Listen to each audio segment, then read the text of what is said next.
Technologies. In this video, I am going to teach you how you can record your computer screen with any application. Only default for your computer with Windows 10 or Windows 11. What we are going to press is Windows Alt and G. We can see this panel of configuration and the system record only in the application. Don't record Windows. Okay, I go to Chrome. Okay, here press Windows Alt key, and now we press record.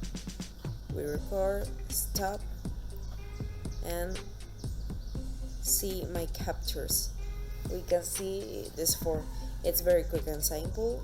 Thanks for watching this video. Don't forget to follow us.